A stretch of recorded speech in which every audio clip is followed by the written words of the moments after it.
What's up YouTube, capital G here. So this is really interesting, and actually it is very important. All you Trickstar duelists out there, this is a new ruling update for Trickstars that you are 100% going to need to know, especially if you consider yourself a competitive Trickstar player, if you're somebody who is, aspiring to play Trickstars in the future, or maybe if you're a competitive player and you plan on going to events sometime soon, in a WCQ, Euros, whatever, a YCS in the future, and you anticipate that you might actually run into Trickstars. This is going to be a pretty big ruling, especially for the meta that we're kind of living in right now. Konami has actually just updated the ruling in regards to Waking the Dragon, and I'm sorry to say, especially for you guys out there who don't like dueling against Trickstars, this card, which in a lot of cases can be auto win if you actually resolve it, it is basically unplayable against the deck. I'm not exactly sure why this ruling has been handed down, or what Konami's actual thought process was, but I'll go ahead and rule it, or excuse me, I'll go ahead and read it. I don't know why I said rule it. I'm not ruling anything.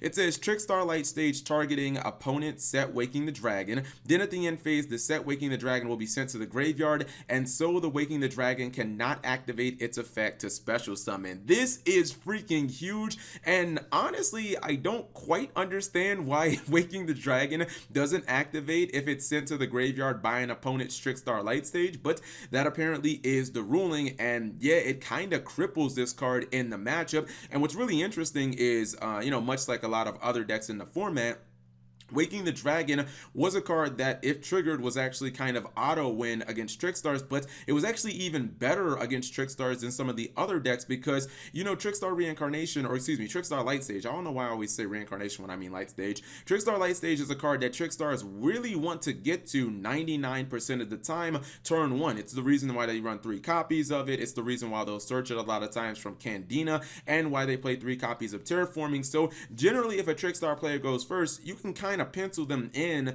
ideally to have light stage on the field. So it's not like in other matchups where you kind of have to wait for your opponent to potentially remove it. Trickstars are going to have that card on the field, and the good thing about that matchup is you used to just kind of be able to set Waking the Dragons and basically bait them into killing themselves, because you know that they were going to lock down your back row, try to do their plays, and as long as you survive through that turn, you would basically be able to get a really big monster, assuming they didn't have something like an Ash Blossom or some way to actually stop its effect from going off. You'd be able to, in that end phase, get a huge boss monster from your extra deck that they couldn't out, and you would essentially win the game. And it's even more tragic when this ruling actually, which I fully expect, comes to the TCG, because then it's actually going to hurt twice as much, because in the OCG, at least Trickstars have Caribbean, so they can out some of the big boss monsters that you summon off Awaken the Dragons, not super easily, but they can out it, fairly consistently. In the TCG, obviously, we do not have Trickster Caribbean, so certain things like Raid Raptor Ultimate Falcon, which I'm sure some of you guys are like, Cap, why would you even use Waking the Dragons? I'll go into that in a second, but yeah, something like Raid Raptor Ultimate Falcon, which is a common card that people summon off Waking the Dragons, Trickstars in the TCG basically don't have any outs to it. If they're not main decking Kaijus, they're not going to be able to kill the card. So for those of you who don't understand why Waking the Dragons is actually so popular right now, it's because basically you can set it, and there are a lot of decks in our format, like top 5 decks that actually have a good amount of spell and trap removal, and basically you just put the card on field, you wait for your opponent to blow it up, then you get Ultimate Falcon on board, and most decks just cannot kill this card. I've actually looked at what most people believe are the top 10 decks of the format, and man, just there are barely any main deck or even extra deck outs to this card. Most of the time you have to resort to Kaijus or gimmicky stuff like Winged Dragon or Raw Spirit Mode. I'm only talking about meta decks right now, and the thing is, there are so many decks in our format that have consistent ways of popping back row. Generally, if you just set this card, your opponent is going to be the mouse that takes the cheese, and then basically they step on the mousetrap and they end up killing themselves. So let me go ahead and pull up some of the decks that I'm talking about, right?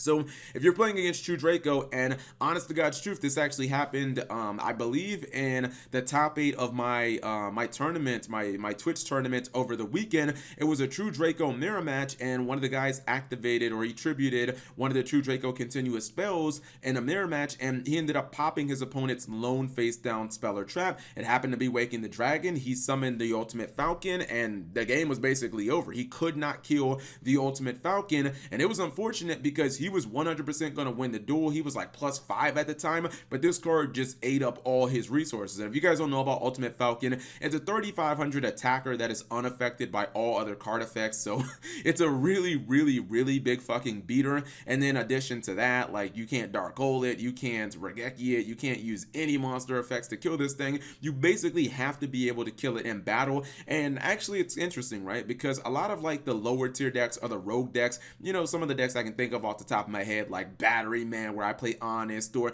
you know, a deck like Luna, like some of like your more casual fun decks that you might mess around with, they actually have no problems getting this card off the field because they have, you know, really big boss monsters. Like Gym Knights could probably out this really easily if they have Master Diamond, which can get well above 3500 attack. But when you look at meta decks, they really don't play monsters that big, and a lot of meta decks don't play like attack modifiers. You're not going to really see cards like Collude and Honest and other cards in their main decks. The only exception would be Trickstars, kind of in the OCG, where they play Trickstar Caribbean, but obviously that card is not legal. It's not out in the TCG. So some of the common ways that you can actually work Waking the Dragon into your side deck if you do want to go ahead and play it, because actually, let me go ahead and pull it up just so I can read the exact text for some people who might not know it. Waking the Dragon states, if this set card in its owner's control has left the field because of an opponent's card effect and now is in the graveyard or banished, you can special summon one monster from your deck or your extra deck. So that's where you get the Ultimate Falcon. Ultimate Falcon does not need any materials, by the way, to get that effect where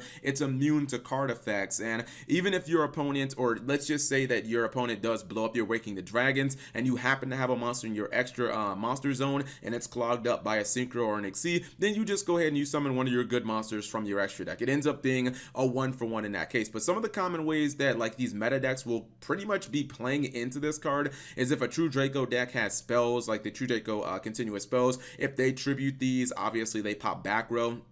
If you're playing against the Sky Strikers, they play into it rather easily, especially considering that, you know, they have a couple of ways. Like this one actually destroys a set spell or trap. The Afterburner is another card where as long as they have 3 or more spells in their trap, or 3 or more spells in their graveyard, it actually gets the additional effect to blow up a back row non-targeting. And most of the time when they activate Afterburner, they're looking to get that second effect. They're looking to get that MST pop. So they have a couple of ways of getting, of basically triggering your Waking the Dragon.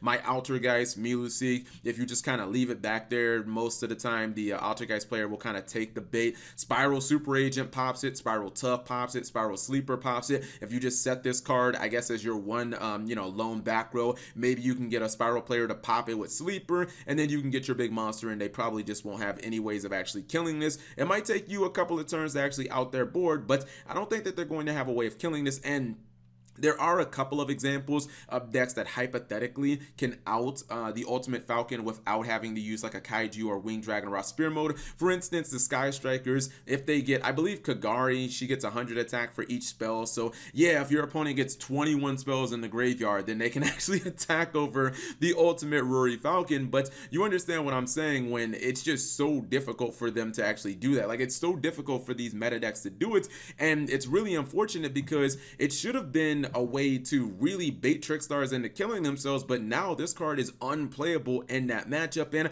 I really want to get an explanation from Konami as to why it actually works this way.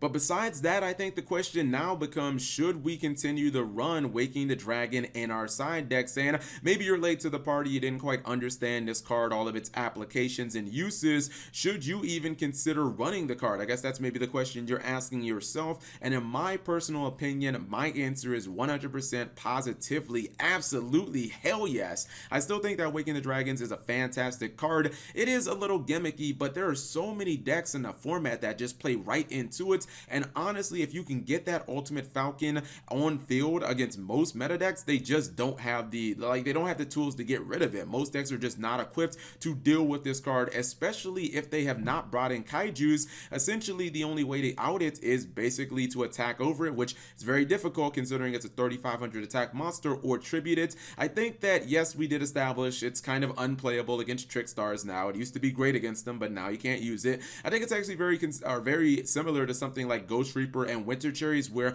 we look at that card and we know that it's fantastic against Spiral. Take away Double Helix, you basically take away their win con. You use it against something like Goki, getting rid of Isode, getting rid of Firewall Dragon means no FTK, probably no Extra Link as well. Even the Sky Striker Kagari is kind of like the main card that Sky Strikers want to go into so that they can use their startup engage again, but we know that that card is completely unplayable against True Draco. Like, you can't side in Winter Cherries against True Draco. Most of them don't even run an extra deck, but we still acknowledge that it's a fantastic card. Yes, it's one matchup you can't use it against, but in the other matchups it's still fantastic. So you guys let me know in the comment section below, what do you guys think of this ruling? Does it change the way that you view Trickstars now? Are you thinking, okay, maybe they were the 7th best deck in the format, maybe they go up a spot or two?